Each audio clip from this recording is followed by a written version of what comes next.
సుప్రీంకోర్టులో తెలంగాణ ప్రభుత్వానికి ఎదురు దెబ్బ తగిలింది. బీసీ రిజర్వేషన్పై పిటిషన్ను సుప్రీంకోర్టు డిస్మిస్ చేసింది. పూర్తి సమాచారం మా ప్రతినిధి నర్సింగ్రావు లైవ్ లో అందిస్తారు. నర్సింగ్రావు.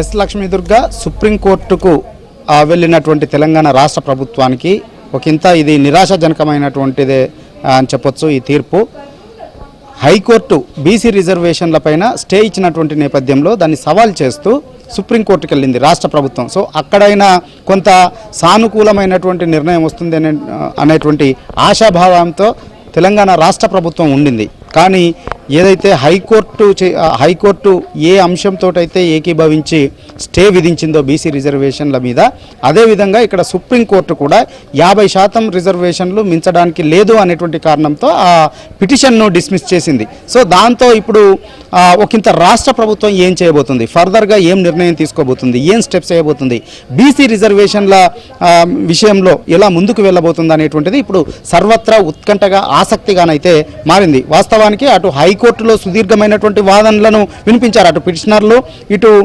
ప్రభుత్వము సీనియర్ న్యాయవాదుల చేత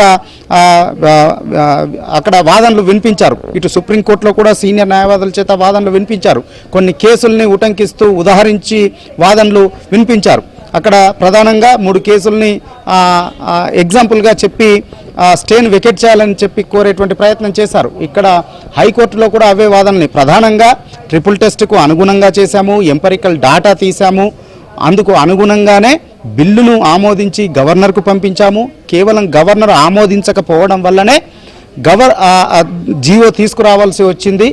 అంతేకాకుండా రాష్ట్ర ప్రభుత్వాలకి రిజర్వేషన్లను పెంచుకునేటువంటి అవకాశం ఉంది అనేటువంటి వాదనలను చేస్తూ వస్తుంది. అయితే సుప్రీంకోర్టు గతంలో ఇచ్చినటువంటి తీర్పు ఇందిరా సహాని కేసుకు సంబంధించి ఉదాహరిస్తూ, అంటే ఎంపరికల్ డాటా, ఒక శాస్త్రీయమైనటువంటి డాటా ఉన్నప్పుడు, ఆ లెక్కలున్నప్పుడు, బీసీ జనాభా లెక్కలున్నప్పుడు దాని ఆధారంగా చేసుకోవచ్చు బీసీ రిజర్వేషన్లు అని చెప్పి రిజర్వేషన్లు పెంచుకోవచ్చు అనేటువంటి తీర్పు ఇందిరా సహాని కేసులో చెప్పింది.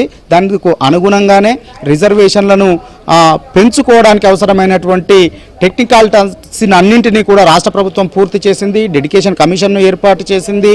ఇంటింటికి వెళ్ళి సమగ్ర కుల గణన చేసింది. ఎంపరికల్ డాటాను తీసింది. దాని ఆధారంగానే ఈ రిజర్వేషన్ల విషయంలో ముందుకు వెళ్తుంది అనేటువంటి వాదనని ఇటు రాష్ట్ర ప్రభుత్వం వినిపించింది. కానీ పిటిషనర్లు అసలు మహారాష్ట్ర కేసులో కావచ్చు, మధ్యప్రదేశ్ కేసులో కావచ్చు, సుప్రీంకోర్టు దాన్ని తిరస్కరించింది. 50% రిజర్వేషన్లని దాటడానికి వీలు లేదు అనేటువంటి వాదనని అటు పిటిషనర్ల తరపు న్యాయవాదులు వినిపించారు. సో మొత్తానికి పిటిషనర్ల తరపు న్యాయవాదుల వాదనలను ఏకీభవిస్తూ హైకోర్టు స్టే ఇచ్చింది. ఇక్కడ సుప్రీంకోర్టులో కూడా అదే వాదనలు వినిపించారు. ప్రధానంగా ఇటు నార్థర్న్ స్టేట్స్లో, ప్రధానంగా ఇటు మధ్యప్రదేశ్ కావచ్చు, ఇతర రాష్ట్రాల్లో కావచ్చు, బీహార్ వంటి రాష్ట్రాల్లో గిరిజనుల సంఖ్య ఎక్కువగా ఉన్నటువంటి రాష్ట్రాల్లో మాత్రమే ఈ రిజర్వేషన్లు పెంచుకునడానికి రాజ్యాంగబద్ధమైనటువంటి వెసులుబాటు ఉంది. గిరిజనులు ఎంత జనాభా ఉంటే వారి జనాభాకు ఆధారంగా, వారి జనాభాకు అనుగుణంగా రిజర్వేషన్లను పెంచుకునేటువంటి వెసులుబాటు రాజ్యాంగంలోనే కల్పించారు.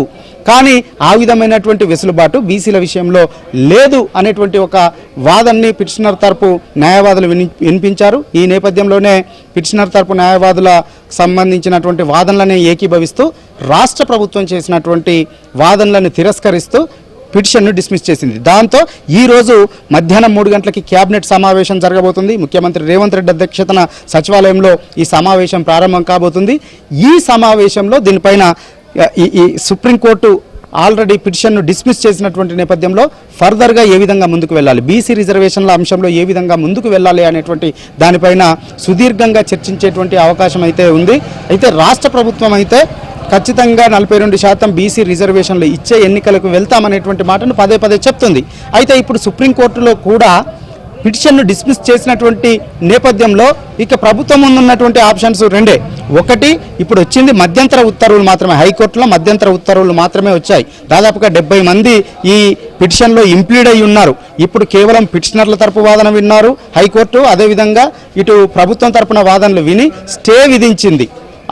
దానికి 42% రిజర్వేషన్కు సంబంధించి స్టే విధించింది. పాత పద్ధతుల్లో ఈ 50% రిజర్వేషన్లు దాటకుండా ఎన్నికలను నిర్వహించుకోవచ్చు అని చెప్పి గ్రీన్ సిగ్నల్ ఇచ్చింది. సో ఈ నేపథ్యంలో ఈ 52% రిజర్వేషన్లకు సంబంధించి పూర్తి స్థాయి హైకోర్టు పూర్తి స్థాయి జడ్జిమెంట్ ఇచ్చేంత వరకు వాదనలన్నీ ముగిసి, ఇందులో ఇంప్లీడ్ అయినటువంటి వారి వాదనలన్నీ కూడా ముగిసి ఫైనల్ జడ్జిమెంట్ ఇచ్చేంత వరకు వెయిట్ చేసి అందుకు అనుగుణంగా తర్వాత నిర్ణయం తీసుకోవడమా, లేదు అనంటే మొదటగా ప్రభుత్వం భావించినట్లుగానే ఎక్కడ న్యాయస్థానాల్లో ప్రతికూలమైనటువంటి తీర్పులు వస్తే ఇక ఫైనల్గా పార్టీ పరంగా 42% రిజర్వేషన్ ఇచ్చి ఎన్నికలకు వెళ్తామనేటువంటి మాట వారు మొదటి నుంచి కూడా చెప్తా ఉన్నారు. న్యాయబద్ధంగా అన్ని స్టేజ్ల్లో కూడా అన్ని డోర్స్ క్లోజ్ అయ్యేంత వరకు కూడా తాము ప్రభుత్వ పక్షాన పోరాటం చేస్తాము. ఇక అంతిమంగా డోర్స్ అన్ని క్లోజ్ అయిపోయిన తర్వాత మాత్రమే తాము పార్టీ పరంగానైనా కానీ ఖచ్చితంగా 42% రిజర్వేషన్లు ఇచ్చే ఎన్నికలకు వెళ్తామనేటువంటి మాటను చెబుతూ వస్తున్నారు. ఆ విధంగానే ఇప్పుడు సుప్రీంకోర్టులో ప్రతికూలమైనటువంటి తీర్పు వచ్చినటువంటి నేపథ్యంలో ఇప్పుడు మరి పార్టీ పరంగా ఇచ్చి ముందుకు వెళ్ళాలి అనుకుంటారా ఈ రిజర్వేషన్లకి, అసలు ఏం చేస్తారనేటువంటిది ఇప్పుడు ఆసక్తిగా మారింది. ఈ రోజు కేబినెట్ సమావేశంలో దీనిపైన కీలకమైనటువంటి నిర్ణయం అయితే తీసుకునేటువంటి అవకాశం ఉంది. Okay, thank you nursing.